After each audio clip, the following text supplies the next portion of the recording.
Chapter 11. In the Coach and Horses. Now, in order clearly to understand what had happened in the inn, it is necessary to go back to the moment when Mr. Marvel first came into the view of Mr. Huckster's window. At the precise moment Mr. Cuss and Mr. Bunting were in the parlor, they were seriously investigating the strange occurrences of the morning, and were, with the hall's permission, making a thorough examination of the Invisible Man's belongings. Jaffers had partially recovered from his fall and had gone home in charge of his sympathetic friends. The stranger's scattered garments had removed by Mrs. Hall and the room tidied up. And on the table under the window where the stranger had been wont to work, Cuss had hit almost at once 3 big books in the manuscript and labeled Diary. Diary, said Cuss, putting the 3 books on the table. Now, at any rate, we shall learn something. The vicar stood at his hands on the table. Diary, repeated Cuss, sitting down, putting 2 volumes to support of the third, and opening it. No name on the leafy flyleaf. Brother, cipher, and figures. The vicar came round to look on his shoulder. Cuss turned the pages with a face of suddenly disappointed. Dear me, it's all cipher, Bunting.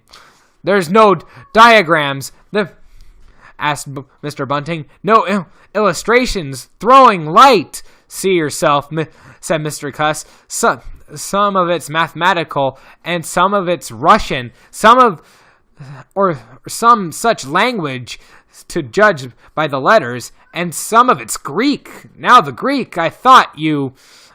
Of course, said Mr. Bunting, taking out and reading his spectacles and feeling suddenly very uncomfortable, for he had no Greek left in his mind worth talking about. Yes, the Greek, of course, may furnish a clue. I'll find you a place. I'd rather glance through the volumes first, said Mr. Bunting, still wiping, and a general impression first, Cuss, then, we can go looking for clues.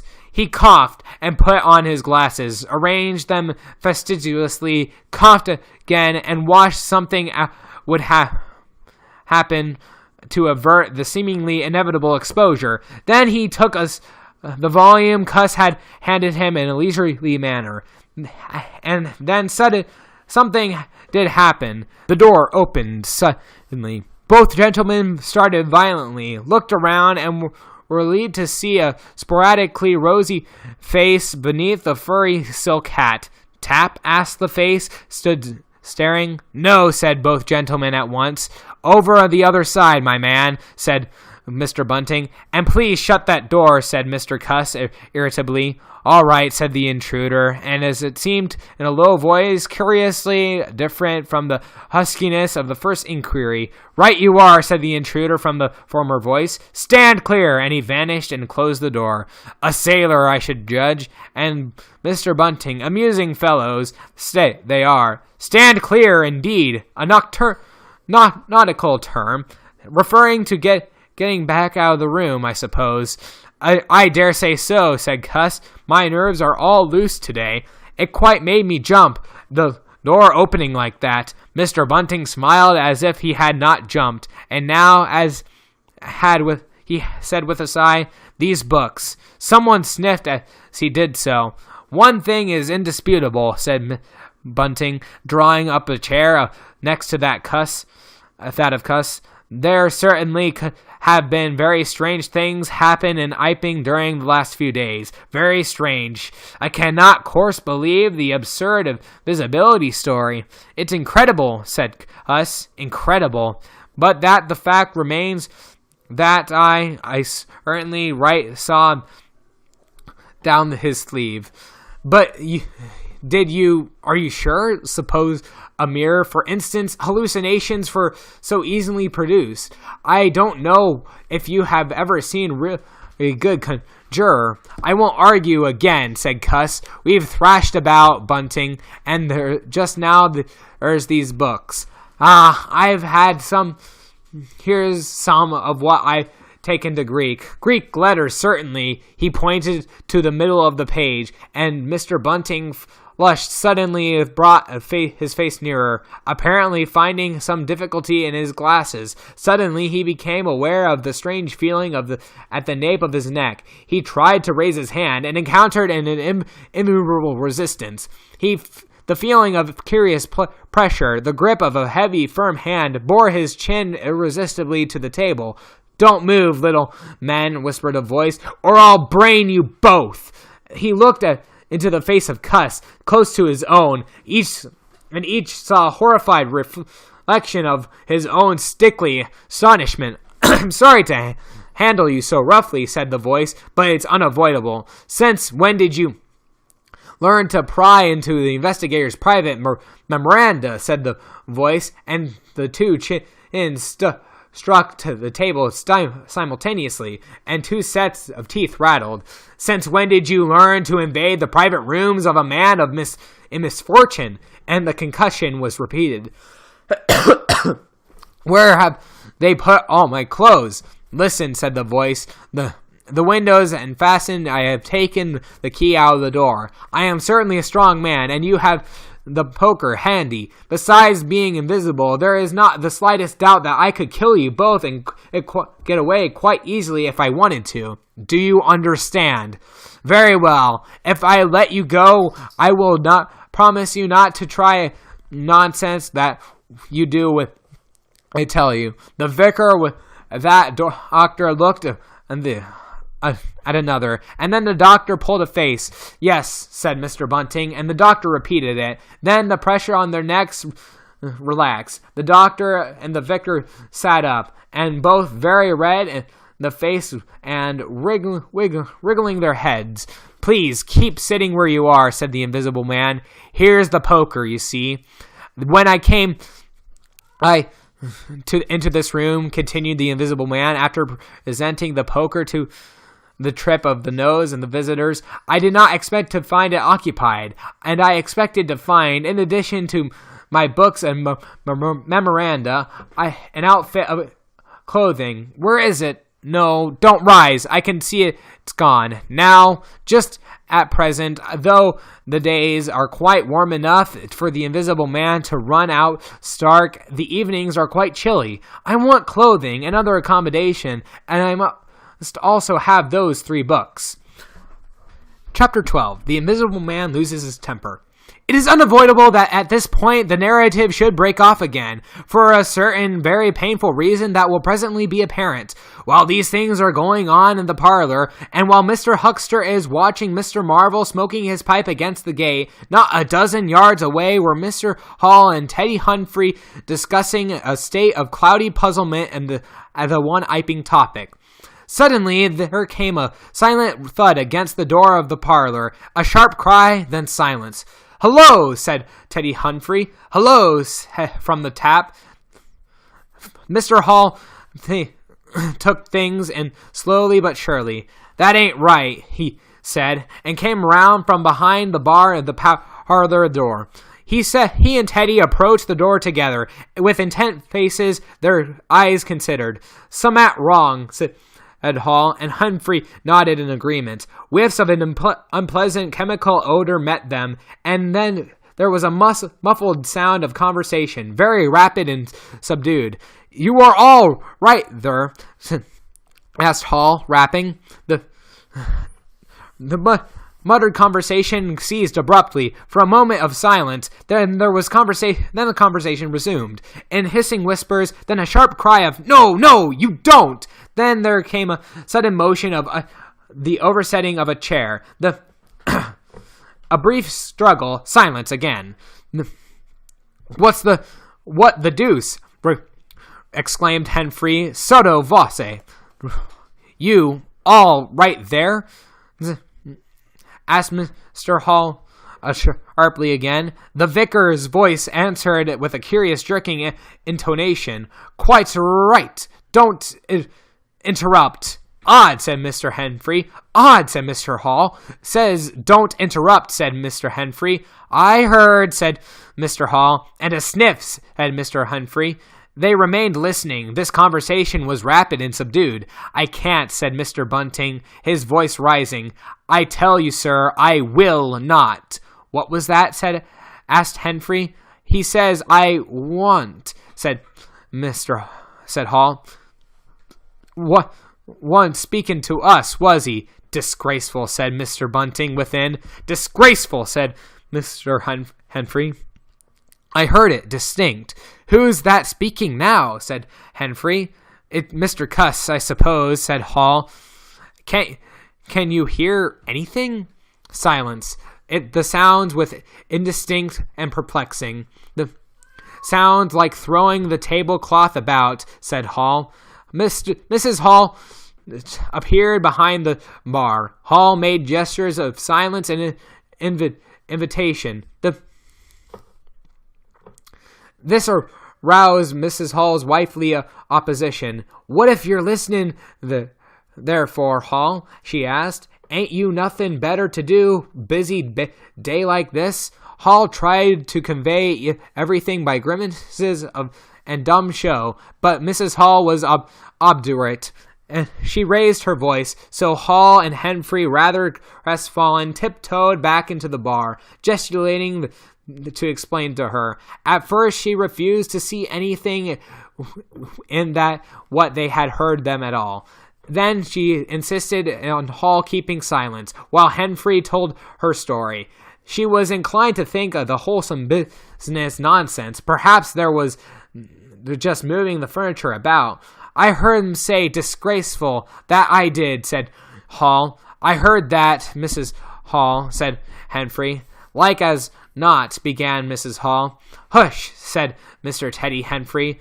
"Didn't I hear the window?" "What window?" asked Mrs. Hall. "Parlor window," said Henfrey.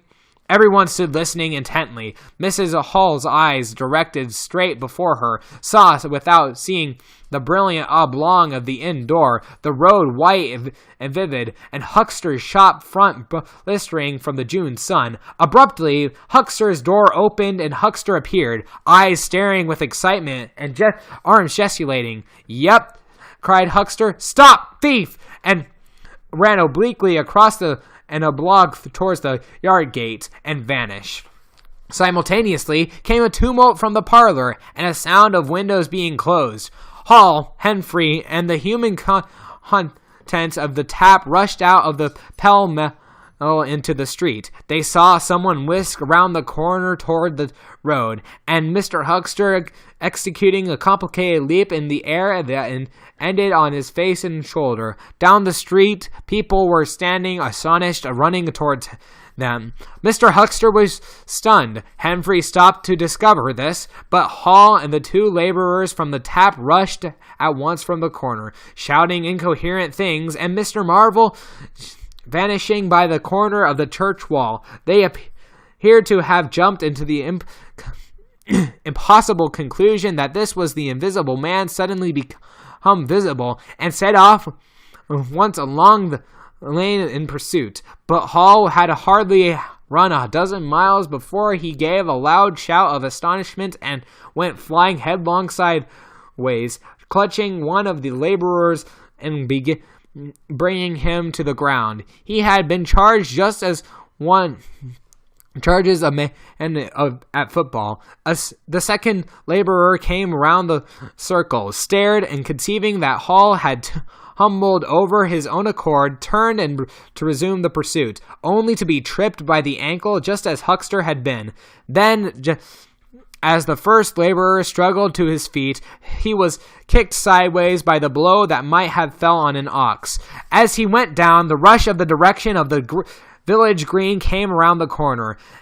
The first to appear was the proprietor of Coconut Shy, a burly man in blue jersey. He was astonished to see the lane empty save for three men sprawling absurdly on the ground. And then something happened to the rearmost foot, and when he went headlong and rolled sideways just in time to graze his feet of his brother and partner. Following headlong, the two were then kicked, knelt on, fallen over, cursed by the number of over-hasty people. Now, when Hall and Henfrey and laborers ran out the house, Mrs. Hall, who had been disciplined by years of experience, remained in the bar till next to the till. And suddenly the parlor door opened, and Mr. Cuss appeared, and without glancing at her, rushed at once down the steps toward the corner. "Hold him!" he cried. "Don't let him drop that parcel!" And he knew nothing of existence of Marvel, for the Invisible Man had handed over the books a bundle in the yard. The face of Cuss was angry and resolute, but his costume was defective, a sort of limp white kit that could not have only passed Mr. Guster in Greece. "Hold him," he bawled. "He's got my trousers, every stitch of the vicar's clothes. Tend to him in a minute," cried Henfrey as he passed the prostrate huckster, and coming round to the corner to the tumult, promptly knocked his feet in the indecorous sprawl. Somebody in full flight trod heavily on his finger. He yelled, struggled to regain his feet, and knocked him against and thrown on all fours, and became aware that involved not only his capture, but a rout. Everyone was running back to the village. He rose again and severely behind the ear. He staggered and set off back to the coach and horses, forthwith leaping over the deserted huckster, and now sitting up on his way. Behind him, as he was halfway up in the inn steps, he heard a sudden yell of rage, rising sharply out of the confusion of cries, and a sudden sounding a smack of someone's face. He recognized the voice of that Invisible Man, and the note of the man suddenly infuriated by a painful blow. In another moment, Mr. Cuss was back in the parlor. "He's coming back, Bunting," he said, rushing in. "Save yourself!" Mr. Bunting was standing in a window, encouraged in an attempt to clothe himself in hearth rug and a West Surrey Gazette. "Who's coming?" he said, and so startled his costume narrowly escaped the disgrentation. "Invisible Man," said Cuss, and rushed out into the window. "We better clear out from here. He's fighting mad. Mad!" In another moment, he was out in the yard. "Good heavens," said Mr. Bunting, hesitating between the two horrible alternatives. He heard a frightful struggle in the passage of the inn, and his decision was made. He clambered out of the window, adjusted his costume hastily, and fled the village as fast as his fat little legs could carry him.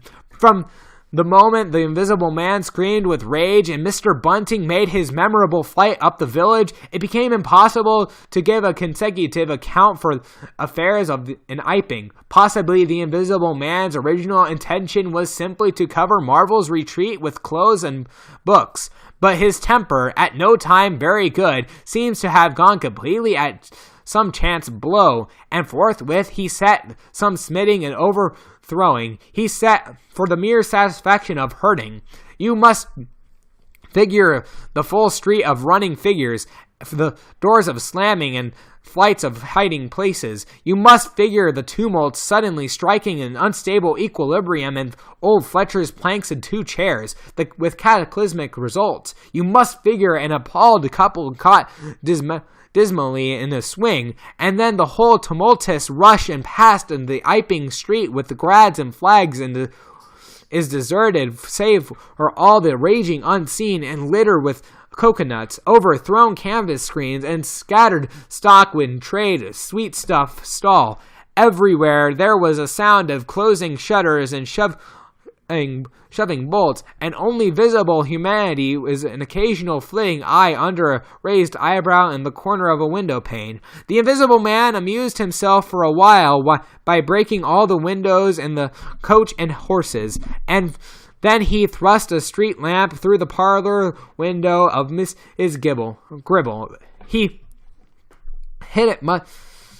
It must have been who cut the telegraph wire to Adrian beyond the High Higgins cottage and on the Adrian road, and after that, and as peculiar qualities of loud, he passed out human perceptions altogether, and neither was heard, seen, nor felt in Iping any more.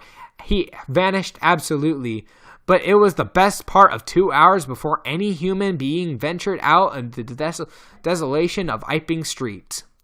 Chapter 13. Mr. Marvel discusses his resignation. When the dusk was gathering and Iping was just beginning to peep timorously forth again upon the shattered wreckage of its bank holiday, a short, thick-set man in a shabby silk hat was marching painfully through the twilight beyond the beech woods and the road to Bramblehurst. He carried 3 books bound together by some sort of ornamental elastic ligature and bundled wrapped in a blue tablecloth. His rubicund face expressed consternation and fatigue. He appeared to be in a spasmodic sort of hurry. He accompanied by a voice other than his own, and ever and again he winced under the touch of his unseen hands. "If you give me the slip again," said a voice, "if you attempt to give me the slip again—" "Lord," said Mr. Marvel, "that shoulder's a mass of bruises as it is." "On my honor," said the voice, "I will kill you." "I don't try to give up you the slip," said Marvel, in the voice that was not far remote from tears. "I swear I didn't. I didn't know the blessed turning. That was all. How the devil was I supposed to know the blessed turning? As it is, I've been knocked about." "You'll get knocked about a great deal more if you don't mind," said the voice, and Mr. Marvel abruptly became silent. He blew out his cheek, and his eyes were equivalent in despair. "It's bad enough to let these floundering yokels explode my little secret without your cutting of my books, and it's lucky for some of them they cut and ran as they did. Here I am. No one knew I was invisible, and now what am I to do?" "What am I to do?" asked Marvel, sotto voce. "And it's all about it. Will be in the papers. Everybody will be looking for me. Everyone will be on their guard." The voice broke off into a vivid curses and ceased. The despair of Mr. Marvel's face deepened. His face slackened. "Go on," said the voice. Mr. Marvel's face assumed a grayish tint between the Rudyard's patches. "Don't drop these books, stupid," he said, the voice sharply overtaking him. "That fact is that the voice shall have been making use of you. You're a poor tool, but I must. I'm a miserable tool," said Marvel. "You are," said the voice. "I'm the worst possible tool you could have been," said Marvel. "I'm not strong," he said after discouraging silence. "I'm not over strong," he repeated. "No? And my heart's weak. That little business I pulled through, of course, but bless you, I could have dropped. Well, I haven't the nerve and strength for the sort of thing I want. I'll stimulate you. I wish you wouldn't. I wish I wouldn't like to mess up your plans. You know, but I might out of sheer funk and misery." "You better not," said the voice with emphasis. "I wish I was dead," said Marvel. "It ain't justice," he said. "You must admit, it seems to me I've a perfect right." "Get on," said the voice. Mr. Marvel mended his place, and for a time they went in silence again. "It's devilish hard," said Mr. Marvel. This was quite ineffectual. He tried another track. "What do I make it by?" He began again in a tone of unendurable wrong. "Oh, shut up," said the voice with sudden amazing vigor. "I'll see you all right. You do what you're told. You'll do it all right. You're a fool and all that, but you'll do... Oh, I tell you, sir, I'm not the man for it, respectfully, but it is so. If you don't shut up, I'll twist your wrist again," said the Invisible Man. "I want to think." Presently, the two oblongs in the yellow light appeared through the trees, and the square tower of the church loomed through the gloaming. I shall keep your hands and shoulder, and the voice all through the village, go straight through the foolery, and through that will be far worse for you. I know that, sighed Mr. Marvel. I know all that. The unhappy-looking figure in an obsolete silk hat passed up the street of the little village with his burdens, and vanished the gathering darkness beyond the lights of the windows. Chapter 14. At Port Stowe. 10 o'clock in the morning found Mr. Marvel unshaven, dirty, and travel-stained, sitting with the books beside him and his hands deep in his pockets, looking for a very weary, nervous, and uncomfortable, and inflating his cheeks at infrequent intervals.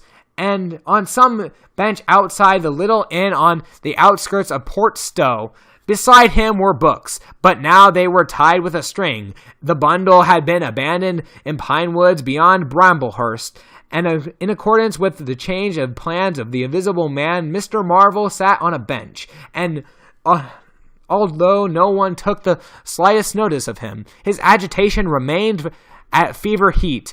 His hands would go ever and again to the various pockets and curious, nervous fumbling. When he had been sitting for the best part of an hour, however, an elderly mariner carrying a newspaper came out of the inn and sat beside him. "Pleasant day," said the mariner. Mr. Marvel glanced about him and looked with something very terror. "Very," he said. "Just seasonable weather for this time of year," said the mariner, taking no denial. "Quite." The mariner produced a toothpick, and with saving his regard, was engrossed thereby for some minutes. His eyes, meanwhile, were at liberty to examine Mr. Marvel's dusty figure and books beside him. As he approached Mr. Marvel, he had heard a sound like the dropping of coins into a pocket. He was struck by the contrast of Mr. Marvel's appearance with the suggestion of opulence. Thence his mind wandered back to a topic that had taken curiously firm hold of his imagination. "Books?" he said suddenly, noisily finishing the toothpick. Mr. Marvel started and looked at them. "Oh, yes," he said, "they're books." "There's some extraordinary things in books," said the mariner. "I believe you," said Mr. Marvel. "And some extraordinary things out of them," said the mariner. "True, likewise," said Mr. Marvel, his eyes in the interlocutor, and then glanced about him. "There's some extraordinary things in newspapers, for example," said the mariner. "There are." "In this newspaper," said the mariner. "Ah," said Mr. Marvel. "There's a story," said the mariner, fixing Mr. Marvel with an eye that was firm and deliberate. "There's a story about an invisible man, for instance." Mr. Marvel pulled his mouth askew and scratched his cheek and felt his ears glowing. "What will they be writing next?" they asked faintly. "Austria or America?" "Neither," said the mariner. "Here." "Lord," said Mr. Marvel, starting. "When I say here," said Mr. Mariner, to Mr. Marvel's intense relief, "I don't, of course, mean here in this place. I mean hereabouts." "An invisible man," said Mr. Marvel. What's he been up to?" "Everything," said the mariner, controlling Marvel with his eye, and then amplifying. "Every blessed thing. I ain't seen a paper for 4 days," said Marvel. "Iping's the place he started," said the mariner. "Indeed," said Marvel. "He started there, and where he came from, nobody doesn't seem to know. He is peculiar story from Iping. And it says that in this paper that the evidence is extraordinary strong." "Extraordinary." "Lord," said Mr. Marvel. "But then it's an extraordinary story. There's a clergyman and a medical and witness. Saw I'm all right in the paper, or at least didn't see him. He was staying it says coach and horses. And no one don't seem to be aware of his misfortune, it says, aware of his misfortune until the altercation of the inn. It says his bandages on his head was torn off, and it was observed that his head was invisible. Attempts were at once made to secure him, but casting off his garments, it says he succeeded escaping. But it did not after a desperate struggle in which he had inflicted serious injuries. It says, on our worthy and able constable, Mr. J. A. Jaffers. Pretty straight story, eh? Names and everything. Lord, said Mr. Marvel, looking nervously about him, trying to count the money in his pocket by his unaided sense of touch, and full of strange novel idea. It sounds most astonishing, don't it? Extraordinary, I call it.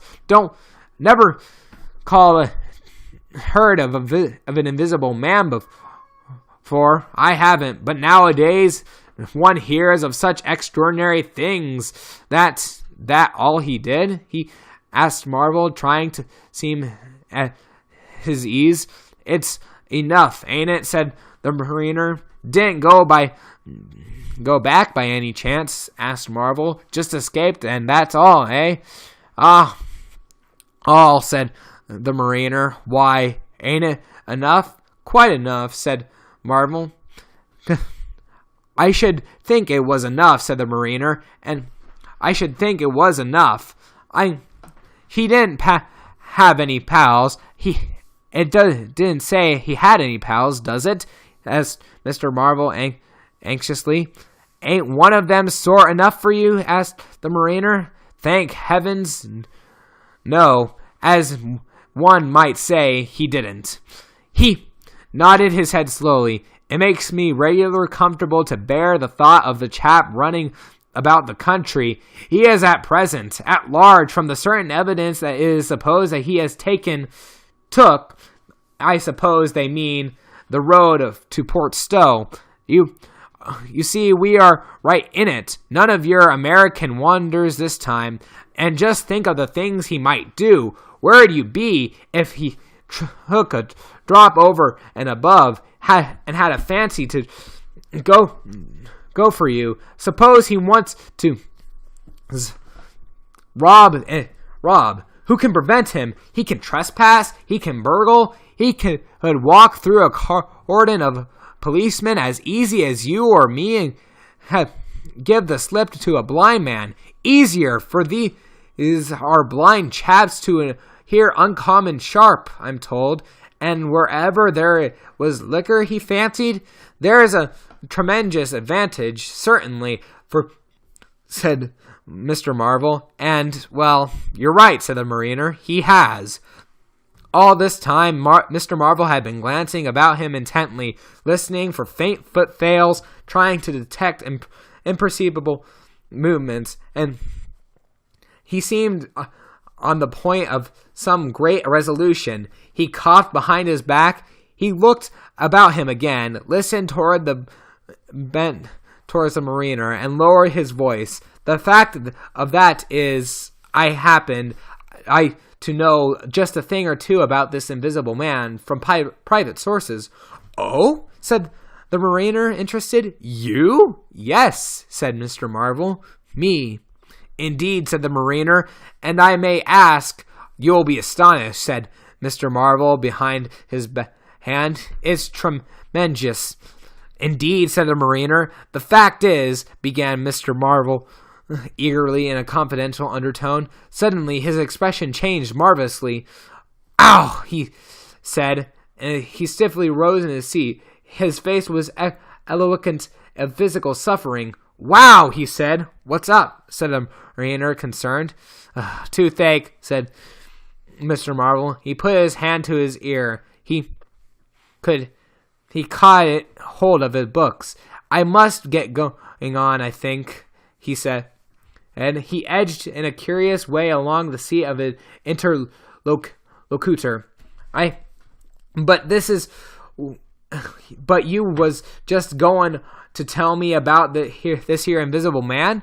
protested the mariner. Mr. Marvel seemed to consult with himself. "Hoax," said a voice. "It's a hoax," said Mr. Marvel. "But it's in the paper," said the mariner. "Hoax all the same," said Marvel. "I know the chap that started the lie. There ain't no invisible man whatsoever." Blimey. "But how about this paper? Do you mean to say—" "Not a word of it," said Marvel shoutily. The mariner stared, paper in hand. Mr. Marvel jerkily faced about. "Wait a bit," said the mariner, rising and speaking slowly. "Do you mean to say—" "I do," said Mr. Marvel. "Then why do you let me go on and tell you all this blasted stuff then? What do you mean by letting a man make a fool of himself like that, eh?" Mr. Marvel blew out his cheeks. The mariner was suddenly very red indeed. He clutched his hands. "I've been talking here for 10 minutes, he said, "and you little pot-bellied, leathery-faced son of an old boot can't have the elementary manners." "Don't you come bandying words to me," said Mr. Marvel. "Bandying words? I'm a jolly good mind." "Come up," said a voice, and Mr. Marvel was suddenly whirled about and started marching off in a curious, spasmodic manner. "You better move on," said the mariner. "Who's moving on?" said Mr. Marvel, and receding obliquely with a curious, hurrying gait, and with occasional violent jerks forward some way along the old road, he began muttered a monologue, protests, and ramifications. "Silly devil," said the mariner, legs wide apart, elbows akimbo, watching the receding figure. "I'll show you, you silly ass, hoaxing me. It's here, on the paper!" Mr. Marvel retorted incoherently, and, receding, was hidden by a bend in the road. But the mariner still stood magnificent in the midst of the way, until the approach of a butcher's cart dislodged him. Then he turned himself towards the port stow. "Full of extraordinary asses," he said softly to himself, "just to take me down a bit. That was a silly game. It's on the paper." And there was another extraordinary thing he was presently to hear that had quite close to him, and what he had was a vision of a full fist money, no less, traveling without visible agency along by the wall at the corner of St. Michael's Lane. A brother mariner had seen this wonderful sight, and every morning he had snatched the money forthwith, had been knocked headlong, and he had gone to his feet, and butterfly money had vanished. Our mariner was in the mood to believe anything, he declared, but that was a bit too stiff.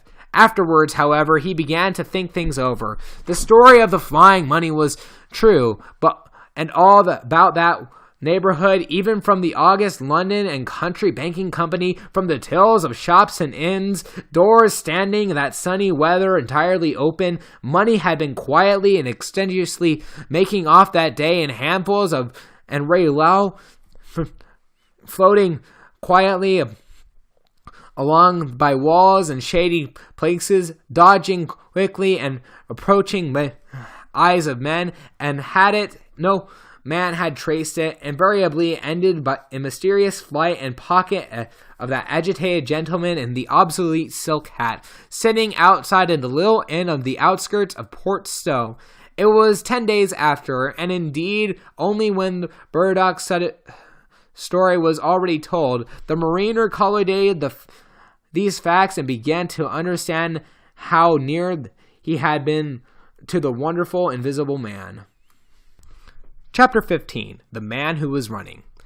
In the early evening time, Dr. Kemp was sitting in his study in his Belvedere on the hill overlooking Burdock. It was a pleasant little room with 3 windows, north, west, and south, and bookshelves covered with books and scientific publications. The board writing table, and under the north window, in a microscope glass slip minute instruments, some cultures, and scattered bottles of reagents, Dr. Kemp's solar lamp was lit, albeit the sky was still bright with sunset light, and his blinds were up because there were no offense of peering outsiders that required them pulled down. Mr. Kemp was a tall and slender young man, with flaxen hair and a mustache almost white, and the work he was upon would earn him, he hoped, the fellowship of the Royal Society, so highly that he did think of it.